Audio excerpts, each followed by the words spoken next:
मना येईल ते नाव ठेविले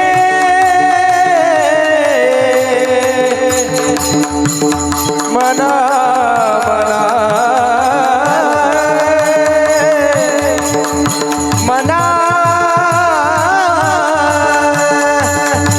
विठ्ठल विठ्ठल विठ्ठल विठ्ठल विठ्ठल विठ्ठल म्हणून तुकोबरायाने शब्द प्रयोग केला, तुम्ही संत मायबाप. फक्त संत नाही म्हटलं, पुढचं विशेषण लावलं. कोणतं? मायबाप. मायबाप शब्दावरती थांबले नाही, मग पुढचं विशेषण लावलं. कोणतं? कृपावंत. आता मला सांगा, कृपावंत शब्द प्रयोग करायची काही गरज होती का? कृपावंत कशाला म्हणतात? आध्यात्मिक व्याख्या सांगणे अगोदर व्यवहार पटवते, म्हणजे अध्यात्म जरा लवकर कळेल. व्यवहारामध्ये आपण कृपावंत कशाला म्हणतो? लक्ष देऊ नाही का? आपण घरावरती लिहितो आईची कृपा, वडिलांची कृपा. गाडीवर लिहितो फोर व्हीलरवरती आई साहेबांची कृपा, श्रीगुरूंची कृपा. ट्रॅक्टरवर लिहितो, ट्रॅक्टरच्या ट्रॉलीवर असतो ना तुमच्याकडे, हा, ट्रॅक्टरच्या ट्रॉलीवरती लिहितो काय? म्हसोबा महाराज प्रसन्न लिहितो ना. मी वाचले म्हणून सांगते. काही काही लिहितात चंडिका माता. खरं तर या दैवतांचा तुकोबराने गाथामध्ये नाट्य प्रकरणाच्या 12व्या अभंगाच्या पहिल्या चरणात निषेध केलाय. सुंदरी हिंदरी दैवते कोणती पूजी भूते खेते, आपुल्या पोटाची रडते मागते शिते अवदान, आपुल्या इच्छे आणि का पिढी. काय ते देईल? शिड्या तांब्याचे बाहुले केले, शिड्या तांब्याचे बाहुले केले, पाठ मांडणीवर बैसविले, पाठ मांडणीवर बैसविले, गंध अक्षता दापोळिले, गंध अक्षता दापोळिले, मना येईल ते नाव ठेविले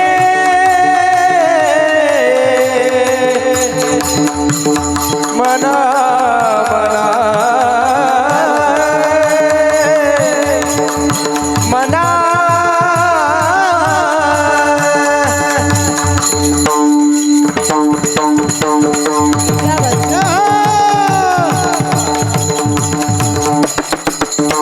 मना येईल ते नाव ठेविले. कसे या जनाची लागले वेळ, या जनाची लागले वेळ, कशा जनाची लागले वेळ, कसे या जनाची लागले वेळ.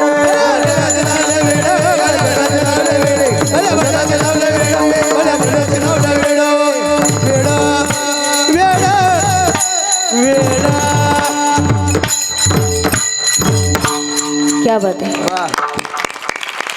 तुम्ही फक्त आज टाळ्या वाजवायचं काम करा. टाळी काय विकत नाही घ्यावी लागत आपल्याला. कानाला मधुर वाटलं की टाळ्या वाजवत जा. विठ्ठल विठ्ठल.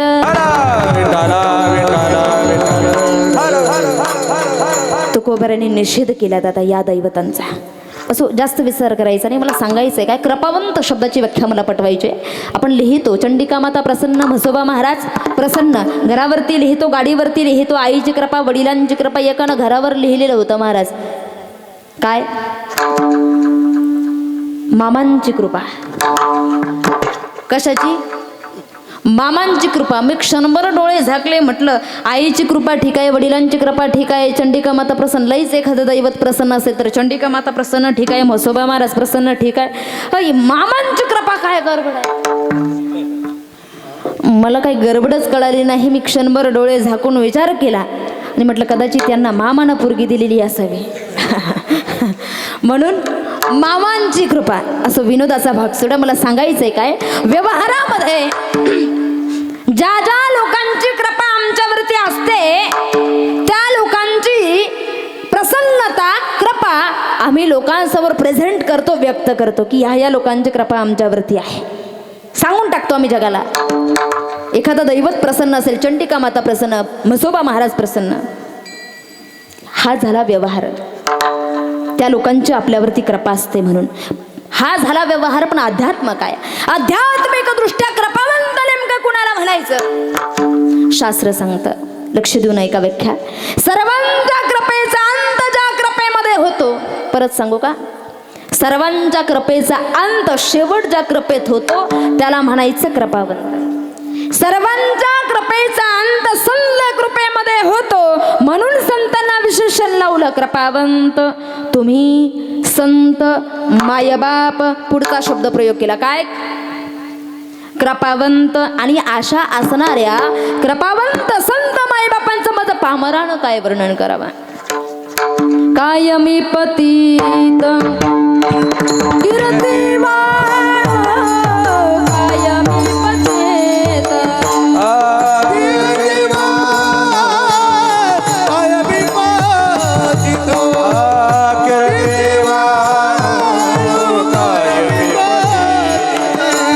तुम्ही संत माया बाप कृपावंत.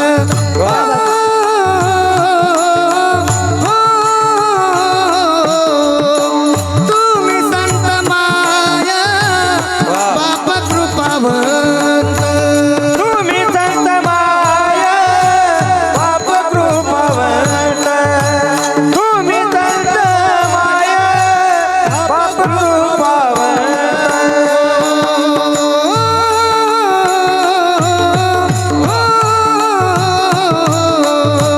तुम्ही संत माया बाप कृपावंत. तुम्ही संत माया बाप कृपावंत. तुम्ही संत माया बाप कृपावंत. तुम्ही संत माया बाप कृपावंत. कायमी पतित, कायमी पतित कीर्तिवानो अवतार तुम्हा धरया करेन.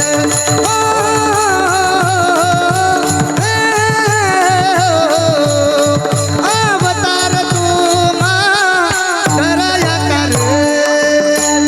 कायमी पतित, कायमी पतित कीर्तिवान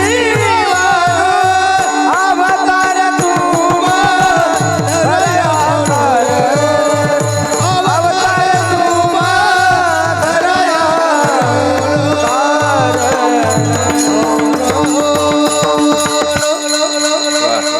क्या बात है. कायमी पतित कीर्तिवानू अशा कृपावंत संत मायबापांचं मज पामरानं काय वर्णन करावं. त्यांचं वर्णन करण्यासाठी त्यांचा अधिकार प्राप्त करावा लागेल. एक प्रमाण आहे, तुका म्हणे अंगी व्हावे ते आपण, तरीच महिमान येईल कळो. त्या संतांचं वर्णन करायचं असेल तर त्यांचा अधिकार प्राप्त करावा लागेल. वर्णन हे कुणीही कुणाचं करू नये. चहा पिणाऱ्यानं जर मोदीचं वर्णन केलं जमल का, जमणार नाही. एखादा सर्वसामान्य माणसानं गायनावरती टीका केली नाही, तुमचं हे चुकलं, पचल का? लोकांना पचल का? पचणार नाही. त्यातला काहीतरी अभ्यास असावा लागतो, त्यातली काहीतरी माहिती ज्ञान असावं लागतं दादा, तेव्हा टीका करण्याचा अधिकार आपल्याला आहे. विठ्ठल विठ्ठल. तसं संतांच्या कीर्तीचं वर्णन करायचं आहे तर तुका म्हणे अंगी व्हावे ते आपण, तरीच महिमान येईल कळो. शाब्दिकाचे काम नाही येते, शाब्दिकाचे काम नाही येते. शाब्दिकाचे काम नाही येते, शाब्दिकाचे काम नाही येते. संतांचा महिमा तो बहु दुर्गम, शाब्दिकाचे काम नाही येते, शाब्दिकाचे काम नाही येते. शाब्दिकाचे काम नाही येते, शाब्दिकाचे काम नाही येते. क्या बात आहे. संतांचा महिमा तो बहु दुर्गम, शाब्दिकांचे काम नाही येथे. संतांचा महिमा वर्णन करण्यासाठी शब्दांचं कामच नाही दादा, शब्दांचं काम नाही. शब्दाला त्या संतांचा महिमा आपण वर्णन करूच शकत नाही. मग संतांचा महिमा तो बहुदुर्गम, शाब्दिकांचे काम नाही येते, तुका म्हणे अंगी व्हावे ते आपण. शाब्दिकांचे काम नाही, मग त्यांच्यासारखं होऊन राहावं लागेल, तेव्हा त्या संतांचा महिमा आपल्याला वर्णन करता येईल. कारण महिमाच इतका आगाध आहे. तुकोबराय सांगतात, ज्या ज्या वेळेला धर्माची हानी होते, अधर्म वाढायला लागतो, त्या त्या वेळेला संत या पृथ्वी तलावरती येतात, अवतीर्ण होतात. अवतीर्ण होऊन काय करतात त्याचं उत्तर अभंगाच्या द्वितीय चरणात सांगतात. अवतार तुम्हा धराया कर, अवतार तुम्हा धराया करोड, अवतार तुम्हा धराया कर, अवतार तुम्हा धराया कर, अवतार तुम्हा धराया करोड, अवतार तुम्हा धराया करोड. कारण कारण अवतार तुम्हा धराया कर, अवतार तुम्हा धराया कर, उधराया जळ, उधराया जळ, जळ देवा अवतार तुम्हा धराया करण, अवतार तुम्हा धराया उतराया जन, उतराया जन, जड जीवा अवतार तुम्हा धराया कर, अवतार तुम्हा धराया कर, अवतार तुम्हा धराया करण, धराया करण, उधराया जळ, जळ, उधराया जळ, जळ जीव, जळ जीव.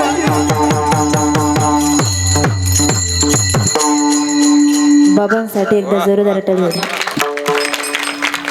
अवतार तुम्हा धराया करणे उद्धराया जन, जड जीवा. द्वितीय चरणामध्ये, दुसऱ्या चरणामध्ये तुकोबराय सांगतात, संत या पृथ्वी तलावर आल्यानंतर काय करतात, येतात कशासाठी. भगवद्गीता सांगते, यदा यदा हि धर्मस्य ग्लानिर्भवति भारत, अभ्युत्थानमधर्मस्य तदात्मानं सृजाम्यहं, परित्राणाय साधूनां विनाशाय च दुष्कृतां, धर्म संस्थापनार्थाय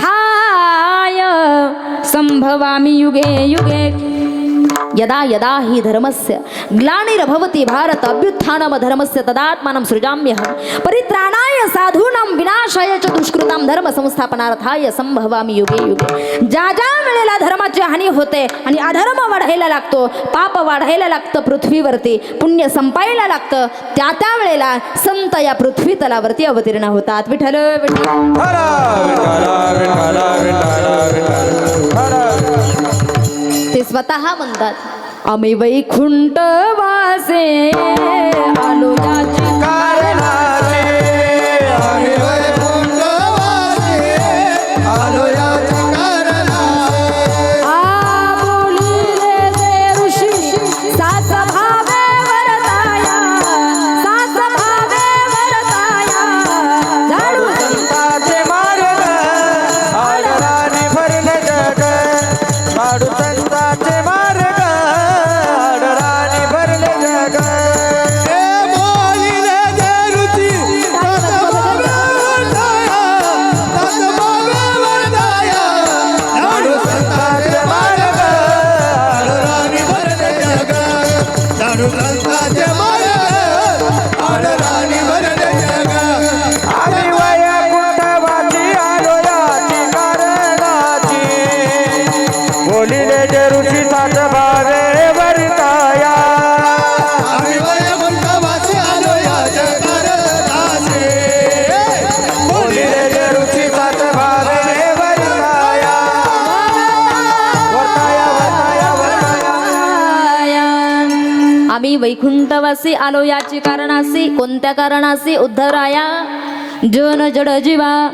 जडजीवांचा उद्धार करण्यासाठी संत या पृथ्वी तलावरती येतात. पहिला शब्द वापरला तुकोबारांनी अभंगाच्या द्वितीय चरणाच्या उत्तरार्धामध्ये. कोणता? उद्धराया. पुढचा शब्द कोणता? जन. जन म्हणजे कोण? जन म्हणजे महाराष्ट्राबाहेरचे. महाराष्ट्राबाहेरचे झोपले नाही तुम्ही? किती लोक झोपले? हात वरती करा. जन म्हणजे तुम्ही आम्ही. जन म्हणजे लोक. लक्षात ठेवा, महाराष्ट्राबाहेरचे लोक नाही, नोट्यावर बसलेही नाही, आपण सर्वजण. जन म्हणजे कोण? तुम्ही आम्ही सर्वजण. जनाचा उद्धार तुकोबरा इथं आल्यानंतर करतात. तुमचा आमचा उद्धार करतात, पण कोणाचाही येड्यागाबळ्याचा का नाही. उद्धार कोणाचा करतात त्याच्याही पाठीमागं शास्त्र आहे. कुणाचाही येड्यागाबळ्याचा उद्धार करत नाही. मग उद्धार कोणाचा करतात? ज्याला मोक्षाची तीव्र इच्छा आहे, ज्याला उद्धाराची तळमळ आहे, चिंता आहे. मी कोण आहे? मला कुठे जायचं आहे? माझी उत्पत्ती कशी झाली? माझं कार्य काय आहे? कोहम कथमिदं जातं कव्वे करतास्य विद्यते उपादानं किमस्तिह विचारसोऽयं मीदृशः. मी कोण आहे? मला कुठे जायचं आहे? मी कुठून आलेलो आहे? माझी उत्पत्ती कशी झाली? आणि माझं कार्य काय आहे? या 4-5 गोष्टींचं त्याला ज्ञान पाहिजे. अर्थात त्याला तळमळ पाहिजे. नव्हे तुकोबरा एका प्रमाणात सांगतात. तुकोबरांच्या गाथामध्ये 61 अभंगांचं नाट प्रकरण आहे. नाट प्रकरणाच्या 9व्या अभंगाच्या पहिल्या चरणात तुकोबरा वर्णन करतात. कै मी उद्धार पावेन, कै कृपा करील नारायण. ऐसे तुम्ही सांगा संत जना, करा समाधान चित्त माझे. कधी माझा उद्धार होईल? कधी तो भगवान परमात्मा मला भेट देईल? ऐसे तुम्ही सांगा संत जना, करा समाधान चित्त माझे. उद्धार त्यांचाच आहे इथं आल्यानंतर ज्यांना तळमळ आहे, ज्यांना परमार्थाशी काही घेणं देणंच नाही. देव भेटला पाहिजे, नाही भेटला पाहिजे, घेणं देणंच नाही, त्यांचा उद्धार कशाला? ज्याला तळमळ आहे, देव आपल्या घरी आला पाहिजे. साधा प्रश्न तुम्हाला विचारते, इथं बसलेल्या किती लोकांना असं वाटतं, बसलेल्या ना, देवानं आपल्या घरी आलं पाहिजे? साधा प्रश्न, अतिशय साधा. जरा हात वरती करा. टोपीवाले बाबा नाही, विचारत पाहूच नका तुम्ही. आज टोपीने उपर नाही, थंडी वाजते ना. कथेला टोपी असते, संध्याकाळी टोपी कशाला? थंडी वाजते. उपरणेवाले बाबा माग तुम्ही म्हणाल सगळ्यांनी बांधले, बांध म्हणते कोणाला? बोला.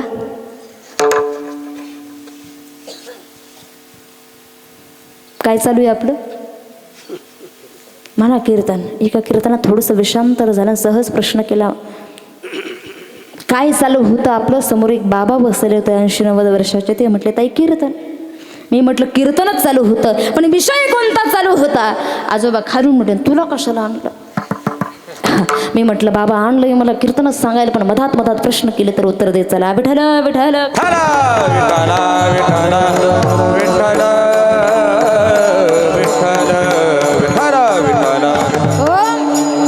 जनाचा उद्धार पण करतात, पण कोणाचा? ज्याला तळमळ आहे, मोक्षाची तीव्र इच्छा आहे, त्याचाच उद्धार संत इथं आल्यानंतर करतात. एरवी कोणाचाही करत नाही. कै मी उद्धार पावेना, कै कृपा करीला नारायण. ऐसे तुम्ही सांगा संत जना, करा समाधान चित्त माझे. प्रश्न असा आहे माझा, कोणाला असं वाटतं? किती लोकांना असं वाटतं देवानं आपल्या घरी आलं पाहिजे?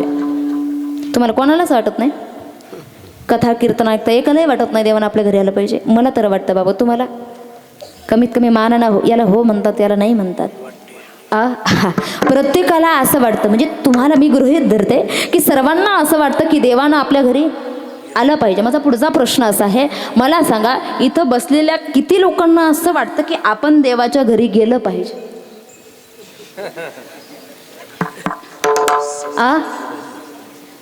आजीला वाटतं काय? सुनबाई जास्त त्रास देतात का काय? विठ्ठल विठ्ठल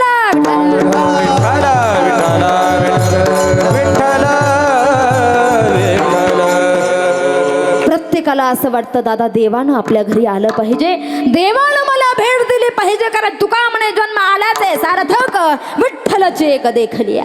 देवाचं भजन पूजन करण्यात, अर्थात देव मिळण्यात खऱ्या अर्थानं जीवनाचं सार्थक आहे. म्हणून देव मिळालाच पाहिजे, जन्माला आलेला देव भेटलाच पाहिजे. प्रत्येकाची तळमळ आहे. म्हणून त्याचाच उद्धार संत इथं आल्यानंतर करतात. ज्याला मोक्षाची तीव्र इच्छा आहे, ज्याला देव प्राप्तीची प्रचंड तळमळ आहे. विठ्ठल विठ्ठल. पुढचा शब्द प्रयोग तुकोबरायने केला, जन जड. जनचा पुढचा शब्द कोणता? उद्धराया जन. पुढचा जड आणि जीवा. आता जड कशाला म्हणायचं जरा बघूया. सायन्सच्या दृष्टिकोनातून जड कशाला म्हणायचं, आध्यात्मिक दृष्ट्या जड कशाला म्हणायचं आणि व्यवहारदृष्ट्या जड कशाला म्हणायचं, तिन्हींचाही एकत्रीकरण करूया. सायन्सच्या भाषेमध्ये, विज्ञानाच्या भाषेमध्ये जड कशाला म्हणतात जरा लक्ष देऊ नये का? जी वस्तू एका ठिकाणाहून दुसऱ्या ठिकाणी जात नाही.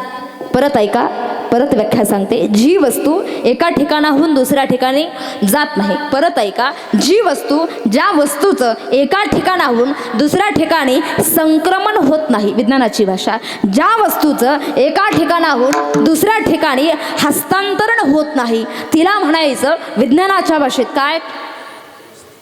जड. एकदम साध्या भाषेत सांगू का? जी वस्तू एका ठिकाणाहून दुसऱ्या ठिकाणी जात नाही, तिला काय म्हणायचं? व्यवहारामध्ये जी वस्तू एका ठिकाणाहून उचलल्याशिवाय, अजून सोपं करून सांगते, आपण उचलल्याशिवाय जी वस्तू एका ठिकाणाहून दुसऱ्या ठिकाणी जात नाही, तिला काय म्हणतात? जड म्हणतात. उदाहरणार्थ, क्या बात आहे, उदाहरणार्थ दगड. दगड हा आपण उचलून ठेवल्याशिवाय दुसरीकडे जात नाही. परत वाक्य रिपीट करते. दगड हा आपण उचलून ठेवल्याशिवाय दुसरीकडे जात. कोण? दगड. दगड दगड दगडाबद्दल बोलते मी. परत वाक्य रिपीट करते. दगड हा कोणता दगड? परत वाक्य रिपीट करते. दगड हा आपण उचलून ठेवल्याशिवाय दुसरीकडे जात. दगड. दगडाबद्दल बोलते मी. इकडं नाही कळला दगड. दगड हा दगडाबद्दल बोलते. दगड हा आपण उचलून ठेवल्याशिवाय दुसरीकडे जात. दगडच आहे दादा तो. पुढे जाऊन सांगते, तुम्ही रस्त्याने चाललात, चालता चालता तुमच्या पायाला ठेच लागली बाबा. ठेच लागल्याबरोबर पायाचा अंगठा फुटला दगडानं. दगडाची ठेच लागली, अंगठा फुटल्याबरोबर रक्त वाहू लागलं अंगठ्यातून. तरीही त्या दगडाला असं वाटत नाही, आता तरी आपण रस्त्यातनं बाजूला व्हावं. वाटतं दगडाला? वाटत नाही. दगडच आहे तो. दगडाबद्दल बोलते मी, तुम्ही जास्त काही वाटून घेऊ नका. दगडाबद्दल बोलते. आता तरी आपण रस्त्यातनं बाजूला व्हावं. वाटतं दगडाला? नाही वाटत. दगडच आहे तो. आपल्यामुळे किती लोकांची मनं दुखावल्या जात आहे. आता तरी आपण आपले शब्दरूपी बाल पाठीमागे घ्यावे. वाटतं दगडाला? कुणाबद्दल बोलते? दगडाबद्दल बोलते.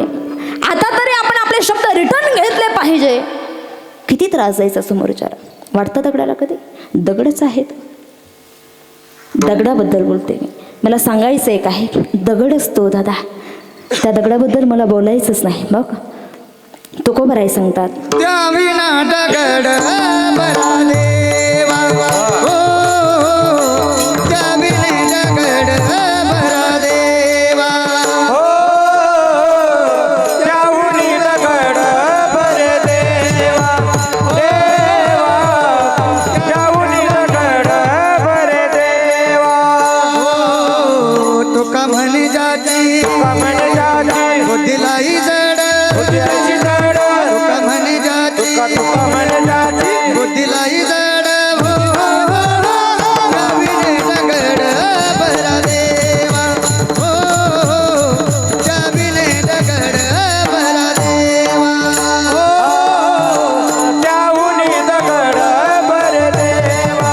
हो, त्याहुनी दगड बरे देवा. बरे देवा.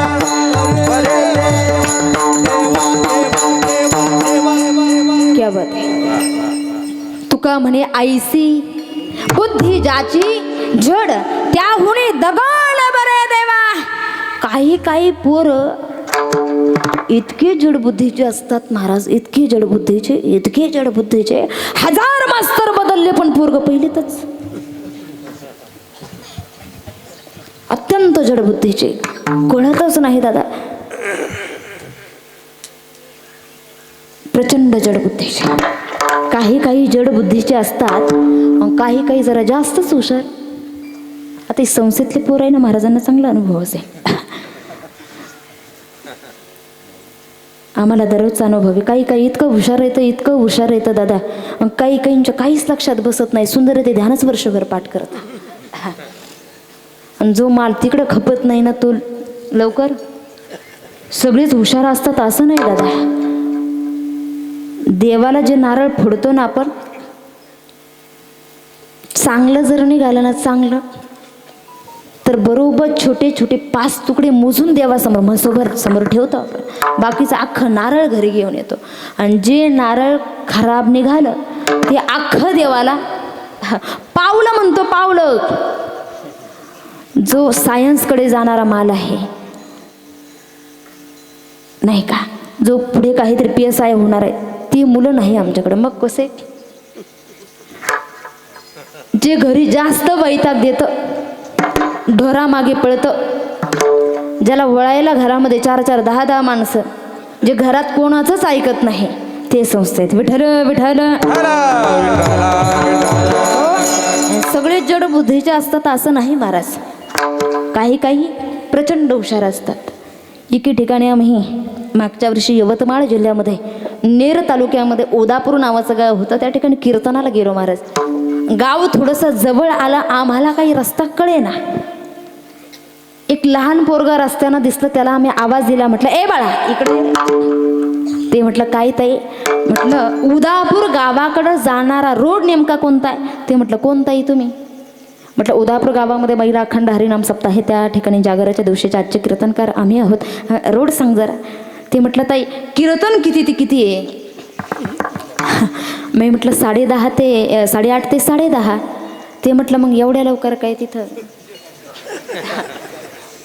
जेवण वाढून ठेवलं का? म्हटलं चला जरा आपण चहा घेऊ. म्हटलं ठीक आहे बाबा, तुला रस्ता विचारायचा म्हटल्यानंतर तुझ्या घरचा चहा दूध मला घ्यावंच लागेल. त्याच्या घरी आम्ही गेलो महाराज. आणि घरी गेल्याबरोबर त्यानं आम्हाला ओट्यावरती खुर्ची टाकली. 2-4 जणांना खुर्च्या वगैरे टाकल्या. आम्ही त्या खुर्चीवरती बसलो. त्याच्या घरासमोर 5-6 म्हशी बांधलेल्या होत्या. काय? आणि मला सहज प्रश्न पडला, तसा प्रश्न तुम्हाला चुकूनही पडू नये, पण मला सहज प्रश्न पडला. म्हटलं बाळा इकडे ये रे. ते म्हटलं काय ताई? म्हटलं या घरासमोर ज्या सगळ्या म्हशी दिसत आहे, ह्या सर्वचे सर्व दूध देतात का रे? ते म्हटलं नाही ताई. म्हटलं मग? ते म्हणे आपल्याला काढावं लागत. एवढे हुशार, याला अति हुशार म्हणतात. काही काही अत्यंत जडबुद्धीचे आणि काही काही जास्तच हुशार महाराज, जास्त हुशार. तुका म्हणे आईसी बुद्धी जाची जड, त्याहुनी दगड बरे देवा.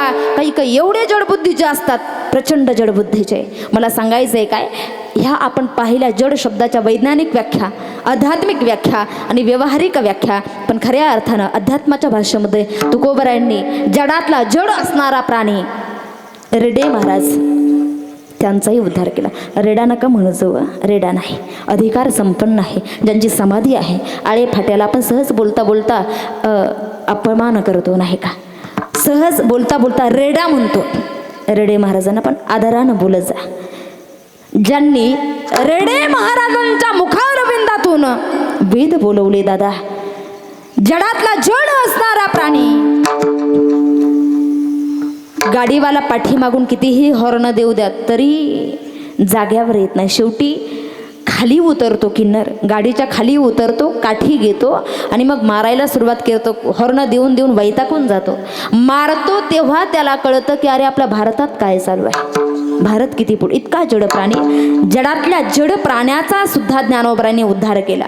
रेड्या मुखी वेद बोलविला, गर्व तुझ्याचा हरविला. वेद बोलविला, गर्व तुझ्याचा हरविला. रेड्या मुखी वेद बोलविला, गर्व तुझ्याचा हरविला.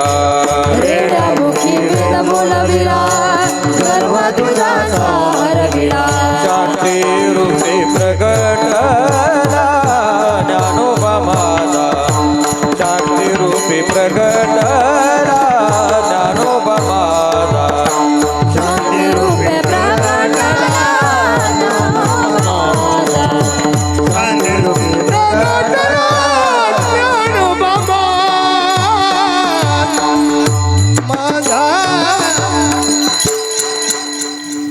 रेड्या मुखी वेद बोलविला गर्वात विटांचा हरविला शांती रूपे प्रकटला ज्ञानोबा माझा रेड्या मुखी वेद बोलविला गर्व द्विजांचा हरविला शांती रूपे प्रकटला ज्ञानोबा माझा जडातला जड असणारा प्राणी त्याचा उद्धार ज्ञानोबाने केला म्हणून उद्धराया जन जड जीवा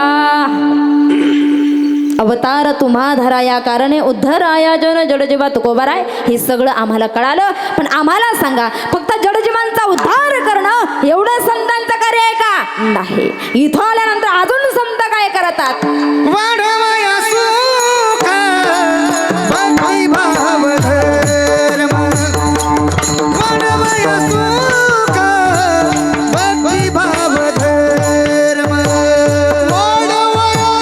भाव धर्म वाढवया सुख भक्ती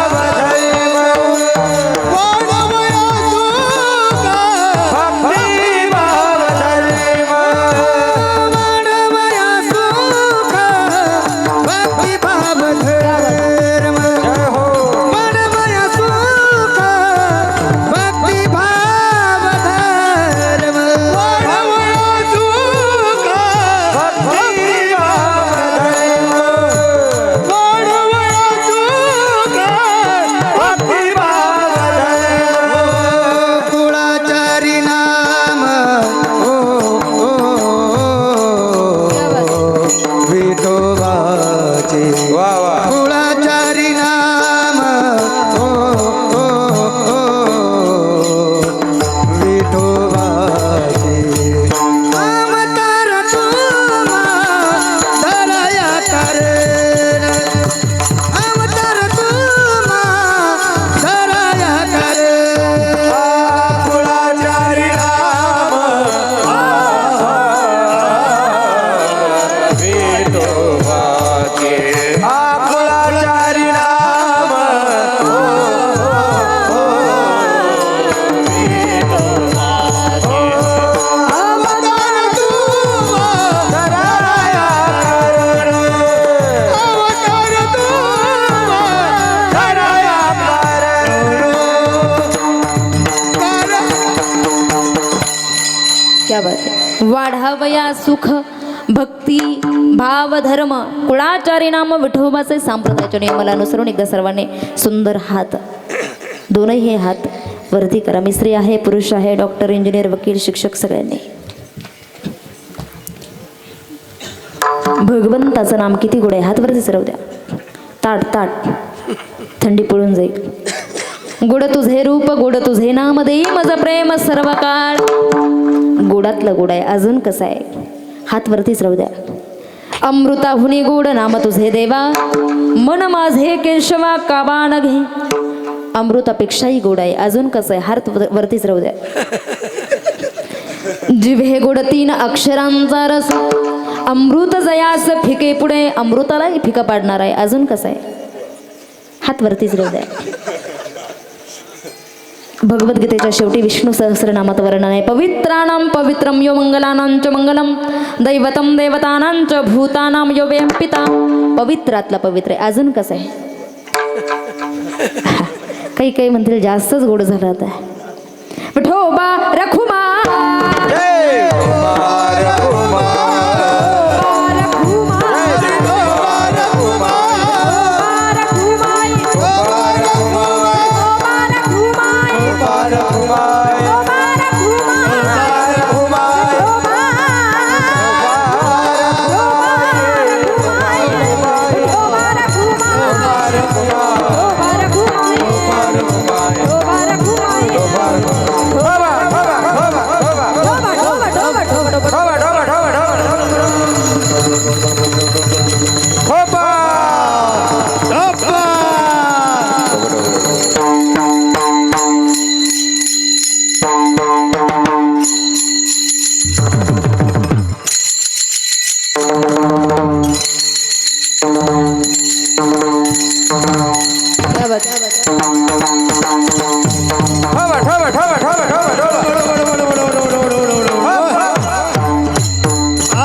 टाळी होऊ दे एकदा जरी. वाढावया सुख भक्ती भाव धर्म कुळाचारी नाम विठोबाचे तिसऱ्या चरणात तुकोबराय सांगतात. संत इथं आल्यानंतर काय काय करतात? वाढावया सुख, जन्माला आल्यापासून तर मरेपर्यंत ज्याची आपण अपेक्षा करतो त्याची वृद्धी संत इथं आल्यानंतर करतात. प्रत्येकजण सुखाची अपेक्षा करतो, पण सुखाच्या आशेत जन्म जातो, सुख भेटत. तुकोबरायांच्या गाथ्यामध्ये नाट प्रकरणाच्या 5व्या अभंगाच्या 1ल्या चरणात वर्णन आहे. सर्व सुखाची आशा जन्म गेला, क्षणैक मुक्ती यत्न नाही केला, हिंडता दिशासीना पावला, माया वेष्टीला जीव माझा, माझे स्वहित नेनती कोणी काहीच न करती मज वाचून, सज्जन तव सुखाची मांडणी नेनती कोणी आदी अंत. सुखाच्या आशेत जन्म जातो, सुखात नाही. पण त्या सुखाची वृद्धी करण्याचं काम संत इथं आल्यानंतर करतात. वाढावया सुख, पुढचा शब्द प्रयोग केला भक्ती. भक्ती महात्म्य आपण श्रीमद भागवतामध्ये पाहिलं, त्यामुळे भक्तीवर जास्त बोलत नाही. फक्त नारद महर्षींनी जे 9 प्रकार सांगितले, श्रवणम कीर्तनम विष्णू स्मरणम पादसेवनम अर्चनम वदनम दास्य सख्यमात्म निवेदनम, इथपर्यंत खरं आहे. पण ही नवविधा भक्ती केली कुणी? खऱ्या अर्थानं ज्ञानोबारांनी त्याचं काकडा प्रकरणाच्या जी संतांची मालिका आहे त्यात वर्णन केलं. श्रवणे कीर्तने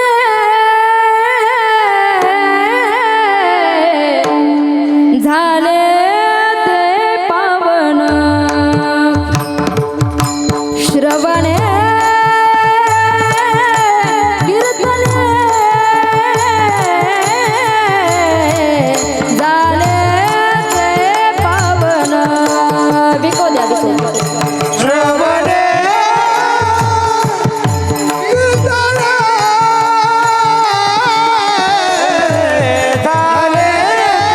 पावन पावन.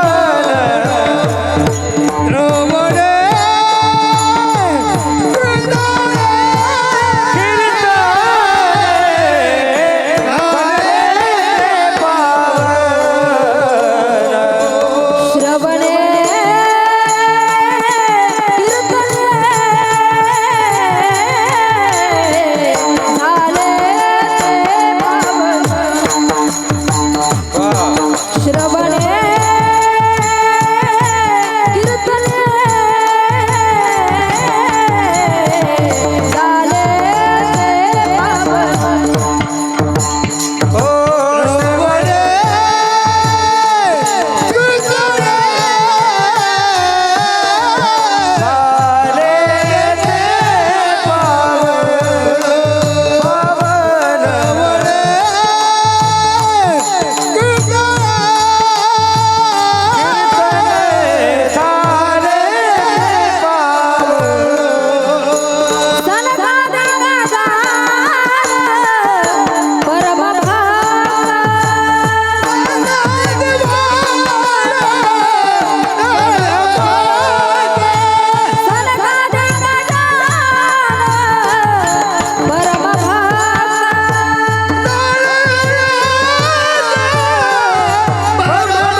काकडा प्रकरणाची जी संतांची मालिका आहे तिसऱ्या मालिकेच्या 3ऱ्या अभंगाच्या 1ल्या चरणात ज्ञानोबरायांनी वर्णन केलं. ही नवविधा भक्ती केली कुणी? वाढावया सुख आणि भक्ती या शब्दावरती बोलते मी, भक्ती शब्दावरती. भक्तीची वृद्धी केली कुणी? श्रवणे कीर्तने झाले ते पावन, सनकादिक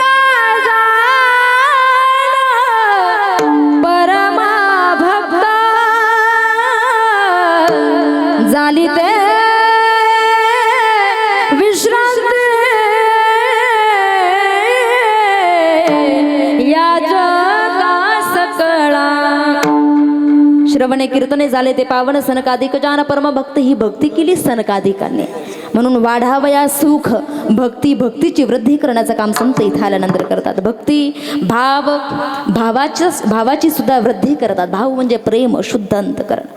भावेन देवा कलया नरेंद्र धनेन कांता कपटेन शत्रु सत्येन मित्रं कृपया च पुत्रं ज्ञानेन मोक्षं वशमानयन्ति. धनेन कांता, पत्नीला जर आपलंसं करायचं असेल तर धन लागतं. राजाला जर आपलंसं करायचं असेल तर कला लागते.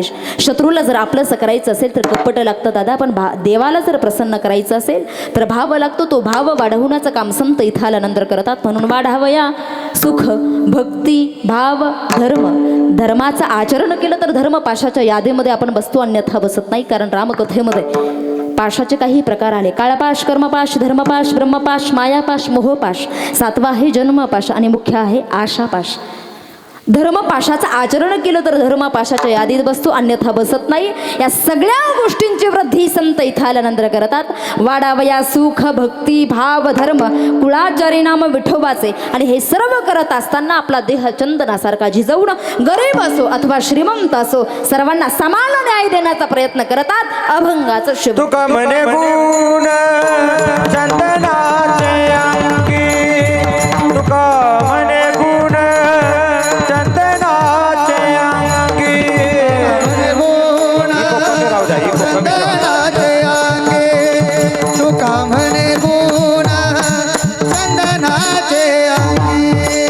तुका म्हणे गुण चंदनाचे अंगी, तुका म्हणे गुण चंदनाचे अंगी. तुका म्हणे गुण चंदनाचे अंगी, तुका म्हणे गुण चंदनाचे अंगी. तैसे तुम्ही जगी संत जना, तैसे तुम्ही जगी संत जना. अवतार तुम्हा धराया कारण, अवतार तुम्हा धराया कारण. तुम्ही जगी संत जन, तैसे तुम्ही जगी संत जन. अवतार तुम्हा धराया कारण, अवतार तुम्हा धराया कारण. उद्धराया जन जड जीवा, उद्धराया जन, उद्धराया उद्धराया जन.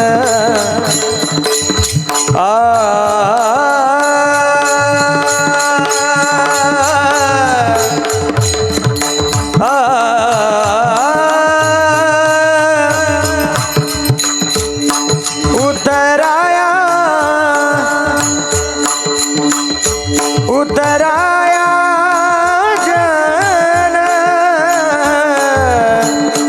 जड जीवा, जड जीवा.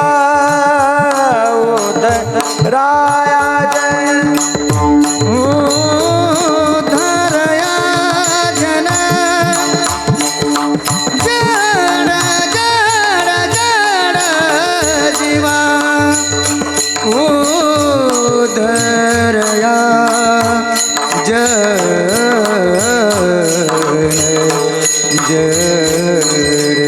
जीवा.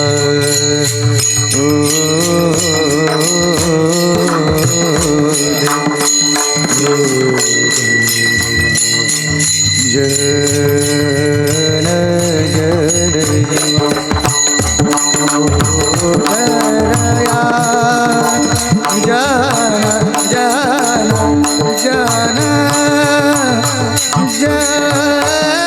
जड जीवा. धरया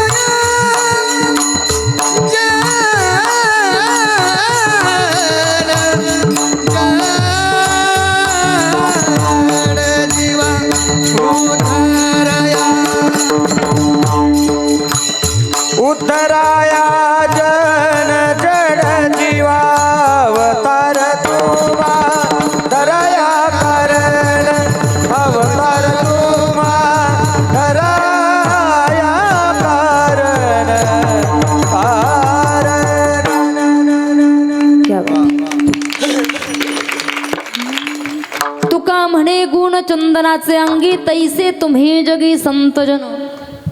शेवटच्या चरणामध्ये तुकोबराय सांगतात, आपला देह संत हे चंदनासारखा जिजवून गरीब असो अथवा श्रीमंत असो, कुठल्याही जातीचा असो जमातीचा असो, सर्वांना समान न्याय देण्याचा प्रयत्न करतात. कुठल्याही प्रकारचा भेदभाव अंतःकरणामध्ये करत नाही. तुका म्हणे गुण चंदनाचे अंगी तैसे तुम्ही जगी संतजन. अवतार तुम्हा धराया कारणे उद्धराया जन जडजीवा. यथामते अवकाश झालेली सेवा माऊलींच्या नादबाबांच्या, जगद्गुरू श्री संत तुकोबरायांच्या, शांतीब्रह्म श्रीनाथबाबांच्या, श्री संत बहिणाबाई महाराजांच्या, भैरवनाथ भगवंताच्या, गुरुजनांच्या, श्रीगुरूंच्या, जन्मदात्या माईबापांच्या, तुम्हा सर्व समर्थ माईबापांच्या चरणावरती आजची ही सेवा समर्पित करून ज्या संतांनी परमार्थाचा मार्ग दाखविला त्यांचं एकदम मोठ्या प्रेमानं भजन करूया. तत्पूर्वी आज या ठिकाणी व्यासपीठावर उपस्थित महाराष्ट्रातील नामांकित गायनाची साथ करण्यासाठी देवीदास महाराज कवाडे, हरिभक्तीपरायण गायनाची साथ करण्यासाठी माऊली महाराज कदम, त्यांचेच नावकरी हरिभक्तीपरायण मृदंगाची साथ करण्यासाठी अतिशय मंजूळ आवाजामध्ये ज्यांनी मृदंग वाजवला माऊली महाराज कदम, हरिभक्तीपरायण जे खाली बसलेले आहे महाराज विठ्ठल महाराज, त्यांचंही या ठिकाणी व्यासपीठाच्या वतीने आभार व्यक्त करते. हरिभक्तीपरायण श्रीराम महाराज, अतिशय गोड आणि मंजूळ बाबांनी गायलं, बाबांचं या ठिकाणी व्यासपीठाच्या वतीने आभार व्यक्त करते. समोर बसलेले माईबाप हरिभक्तीपरायण व्यासपीठावर उपस्थित सागरजी महाराज बोर्डे, त्यांचं या ठिकाणी व्यासपीठाच्या वतीने आभार. वेणेकरी बाबा, सगळीच संस्थेचे विद्यार्थी, चोपदार बाबा, अतिशय गोड आणि शोभायमान दिसत आहे. बाबांसाठी एकदा जोरदार टाळी वाज. व्यासपीठावर येता येता जर कीर्तनकार असता चुकलास तर हा अतिशय गोड विष्णू महाराज, बरोबर ना, श्याम महाराज, विष्णू महाराज, अतिशय हा क्या बात आहे. तुमच्या गावचं भूषण हरिभक्तीपरायण विष्णू महाराज, त्यांचं या ठिकाणी व्यासपीठाच्या वतीने आभार. समोर बसले मंडळी, साऊंडची ज्यांनी सुंदर अशी साथ केली, दादांचं नाव गजानन दादा, अतिशय गोड आणि मंजूळ आवाज दिला. दादांसाठी एकदा जोरदार टाळी होत्या. तुम्ही म्हणाल आम्ही आमच्या झोपेला फाटा मारून सकाळी उठवलं का ज्ञानेश्वरी पारायण, ज्ञानेश्वरी पारायण झालं का, भागवत कथा, भागवत झालं का, कीर्तन. आम्ही आमच्या झोपेला फाटा मारून तुझं कीर्तन ऐकायला आलो. आमचं कोणी आभार मानायचं, तुमचंही या ठिकाणी आभार. घरी जे झोपलेत त्यांचंही आभार, जे स्वप्नात गेलेत त्यांचंही आभार. पुनश्च एकदा ज्या संतांनी परमार्थाचा मार्ग दाखविला त्यांचं एकदम मोठ्या प्रेमानं भजन करू. सगळ्यांनी वरती हात.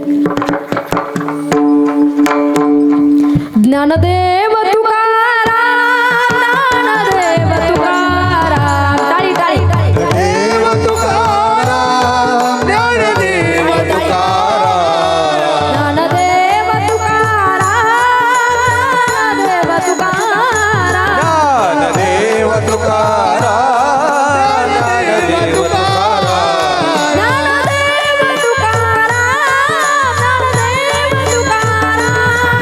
ज्ञानदेव तुकाराम, ज्ञानदेव तुकाराम, ज्ञानदेव तुकाराम, ज्ञानदेव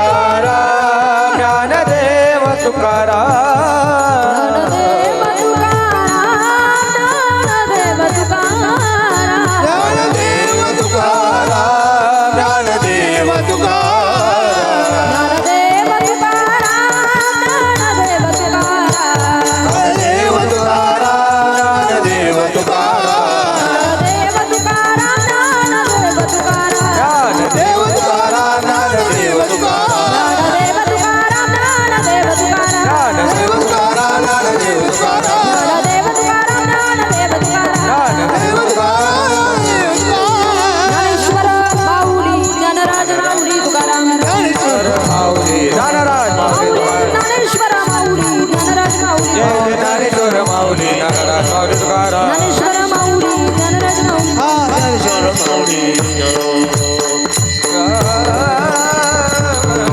विठ्ठल जय जय जय. ऐका आरती होईपर्यंत कोणी उठू नका अशी सर्वांना हाजून विनंती. बसा माय, बसा खाली 2 मिनिटं.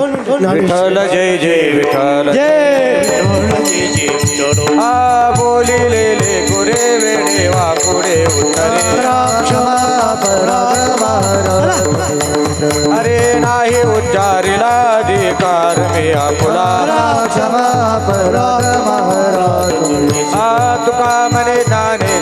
राखा पायापैकी